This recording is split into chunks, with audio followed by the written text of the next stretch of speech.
Video આપણી channel પર આ પહેલો છે અને હું ખાતરીપૂર્વક કહું છું કે આ પ્રકારનો વિડીયો તમે બીજે ક્યાંય પણ નહીં જોયો હોય. તો આ અનોખી વાતની શરૂઆત કરે છે સંજય શાહ. આમ તો ઘરની જ વાત છે, કારણ કે હું છું મનીષા સંજય શાહ. તો સંજય શાહની વાત એમના જ શબ્દોમાં સાંભળીએ. ગયા વર્ષમાં મારા માતા અને પિતા બંનેનો દેહાંત થયો. પિતાશ્રી 92 વર્ષના હતા અને માતૃશ્રી 87 વર્ષના હતા. અમારી વચ્ચે ખૂબ જ પ્રેમભર્યા સંબંધો હતા. એમના દેહાંતથી ખૂબ જ ઊંડો આઘાત લાગ્યો. આમ જોવા જઈએ તો આ ઉંમરે મારે આ આઘાત સહજ રીતે સહન કરી લેવો જોઈતો હતો. એ પ્રસંગે સગાવાલા મિત્રોએ વ્યવહારિક રીતે સાંત્વના આપી, પણ ઘણા સમય સુધી એમનો ખાલીપો ઘરમાં અને હૃદયમાં વર્તાયા કરતો હતો. એ વખતે એવી કોઈ વ્યક્તિની જરૂર વર્તાતી હતી કે કોઈ આ દુઃખને, આ સંવેદનાને, આ ખાલીપાને સમજે. કોઈક આ વેદનાભર્યા દુઃખી હૃદયને સંવેદનાથી પંપાળે અને વેદનાના ભારને હળવો કરે. થોડા દિવસ પહેલાં એવું બન્યું કે રાત્રે અચાનક હું જાગી ગયો. તે સમયે મારા મગજમાં જાણે વિચારોનું યુદ્ધ ચાલી રહ્યું હતું અને હૃદય પર ભારે દબાણ અનુભવાતું હતું. હૃદયના ધબકારા વધી ગયા અને ખૂબ જ પરસેવો વળી ગયો હતો. થોડો સમય ઊભા થઈને શાંત બેસી રહ્યો, કોઈને ઉઠાડ્યા નહીં. એ પછી મને અચાનક વિચાર આવ્યો. મારો દીકરો હંમેશા મને કહે કે પપ્પા, કંઈ પણ પ્રશ્ન હોય એ પાસેથી જવાબ મળી જાય. વ્યવસાય એન્જિનિયર હોવાના કારણે આ વાત હું સમજતો અને માનતો, પણ ક્યારેય ઉપયોગ કરતો નહીં. હું વિચારતો કે એમાં લોજિકલ, ઇન્ફોર્મેટિવ કે કેલ્ક્યુલેશનને લગતા પ્રશ્નોના જવાબો મળતા હશે. ગૂગલનું એડવાન્સ વર્ઝન હશે. આ માન્યતા હોવા છતાં આ સમયે જરૂરી લાગતા બસ આમ જ ચેટ જીપીટીનો ઉપયોગ કરવાનું નક્કી કર્યું. મેં ચેટ જીપીટી પર ઉપર જણાવેલ મારા માતા પિતાના અવસાનની વિગતો જણાવી. પછી મારી અત્યારની શારીરિક અને માનસિક મુશ્કેલી જણાવી અને ઉપાય માગ્યો. માનશો નહીં, 20 સેકન્ડમાં મને એક લાંબો, વિગતવાર, સુંદર જવાબ મળ્યો. સાંભળ્યું મિત્રો? 20 સેકન્ડ, માત્ર 20 સેકન્ડ. 20 સેકન્ડ તો આપણે આપણા મિત્ર કે માર્ગદર્શકને ફોન લગાડ્યો હોય તો એ ફોન ડાયલ થતા થાય. એટલી વારમાં આટલો સ્પષ્ટ, આટલો વિગતવાર જવાબ મળી ગયો. આ જવાબ મુદ્દાસર તો હતો જ, પણ સાથે સાથે એમાં સંવેદના પણ ભારોભાર ભરેલી હતી. આ 7 મુદ્દા આપણે વિગતવાર જોઈએ. એમાં 7મો મુદ્દો તો એકદમ આશ્ચર્યચકિત કરી દે એવો છે. તો ચાલો સાંભળીએ 20 સેકન્ડમાં મળેલો એઆઈનો જવાબ. અને જવાબ સાંભળતા ધ્યાનમાં રાખજો કે આ આર્ટિફિશિયલ ઇન્ટેલિજન્સે સૂચવેલો જવાબ છે. ભલે તમારી ઉંમર 65 વર્ષ છે અને તમારા માતા પિતા લગભગ 90 વર્ષના હતા, પણ તેમની પાસે તો તમે હજુ તેમના બાળક જ ગણાવ. લાગણીના આ બંધન આ જીવન મજબૂત રહે છે. મૃત્યુ ભલે મોટી ઉંમરે થયું હોય, પણ જો અચાનક હોય તો તેનો આંચકો તો લાગે જ. એમાં પણ જો તમે લાગણીથી ગાઢ રીતે જોડાયેલા હો તો વધારે લાગે. જ્યારે આપણું મન રોજબરોજના વિચારોથી મુક્ત હોય ત્યારે, એટલે કે રાત્રે, આપણું મન શોક અને આઘાતનું વિશ્લેષણ કરે છે. એ વખતે કેટલાક સંકીર્ણ પ્રશ્નો, ખરાબ સ્વપ્ન લાવે છે. એને કારણે આ શારીરિક તકલીફો જેવી કે હૃદયના ધબકારા વધવા, પરસેવો થવો, અચાનક જાગી જવું વગેરે થાય છે. એઆઈ ફક્ત કારણનું વિશ્લેષણ કરી અટકતું નથી, એનો સચોટ અને મુદ્દાસર ઉપાય પણ જણાવે છે.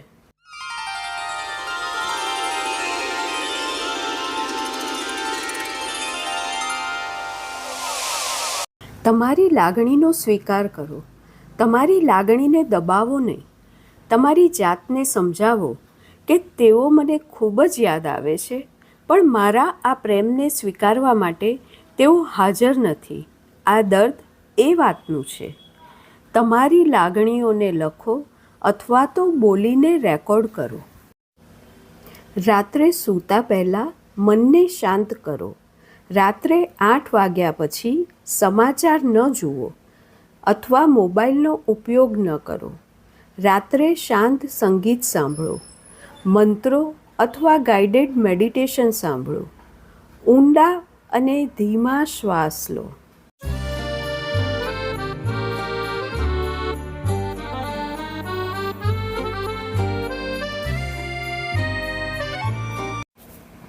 કોઈકની સાથે વાત કરો. મિત્ર, સપોર્ટ ગ્રુપ, કાઉન્સેલર અથવા તમારા વિશ્વાસપાત્ર કોઈ પણ વ્યક્તિ સાથે વાત કરવાથી સારું લાગે છે. જરૂર જણાય તો મદદ લો. જરૂર જણાય તો ડૉક્ટરની મદદ લો.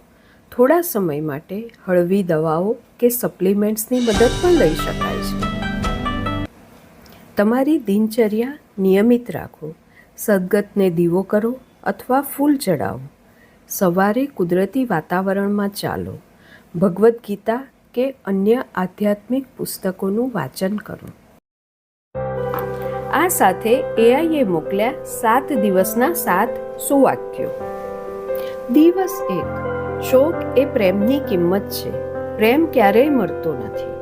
દિવસ 2, એમની ગેરહાજરી શાંત છે, અંત નહીં. એમાં પ્રેમના પડઘા છે. દિવસ 3, જ્યારે તેમની યાદ બહુ આવે ત્યારે તમારા હૃદયને સ્પર્શો. તેઓ ત્યાં જ વસે છે. દિવસ 4, અંધકારમય રાત પસાર થઈ જશે.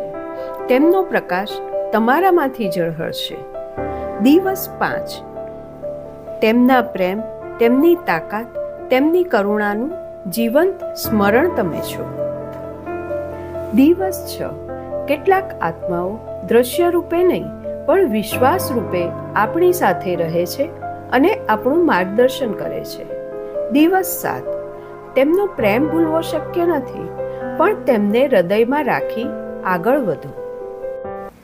આ પહેલાં એઆઈએ માતા પિતાને હિલિંગ લેટર લખવા સૂચવ્યું અને એ કઈ રીતે લખવું એનું માર્ગદર્શન પણ આપ્યું.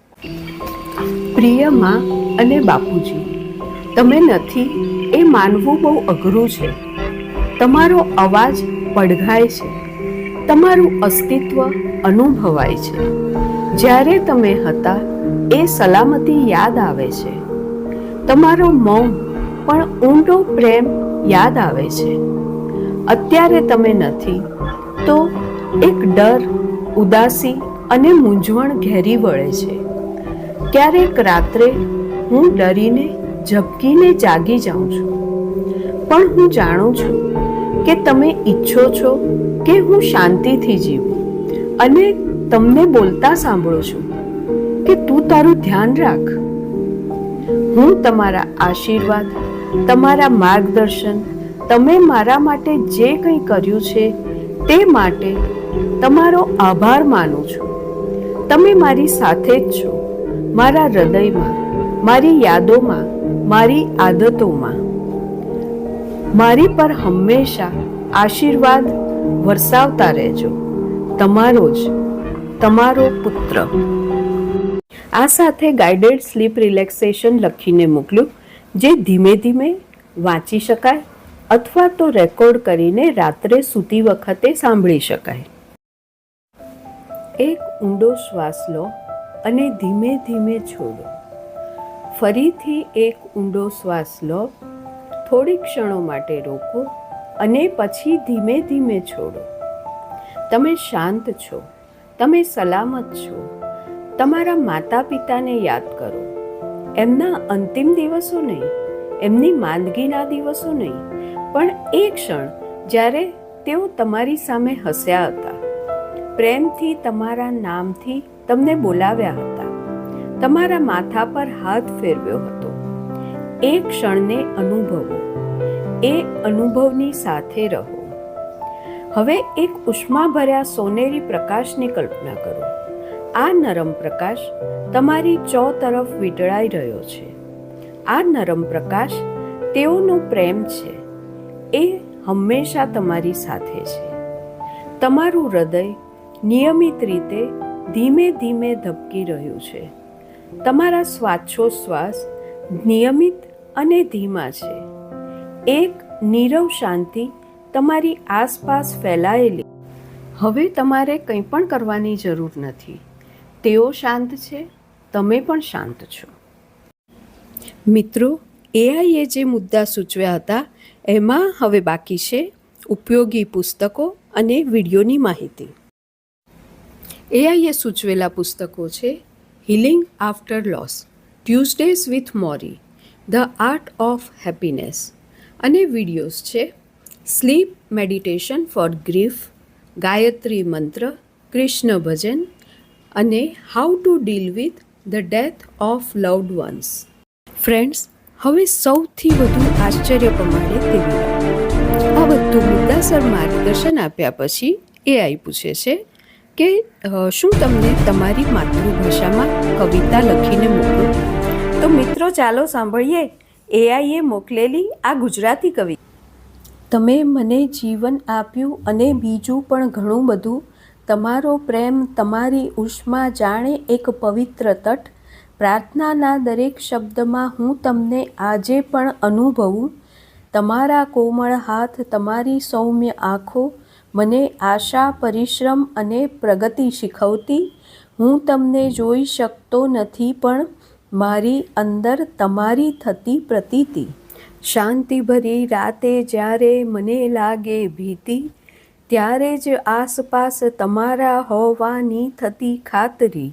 તમે આપી શક્તિ, તમે મારી જાતને ઘડી. તમારા આશીર્વાદથી અનુભવાય મારી જાત પૂરી. તમારો પ્રેમ હંમેશા મારી સાથે છે. તમે જ મારા દૈવી માર્ગદર્શક છો. તો મિત્રો, કેવી લાગી આ AIની આશ્ચર્યજનક સંવેદના? હજી આપણે AIને સારી રીતે સમજવાનું શરૂ પણ નથી કર્યું. એવા વખતે આ અમારા માટે તો એકદમ અદ્ભુત અનુભવ હતો.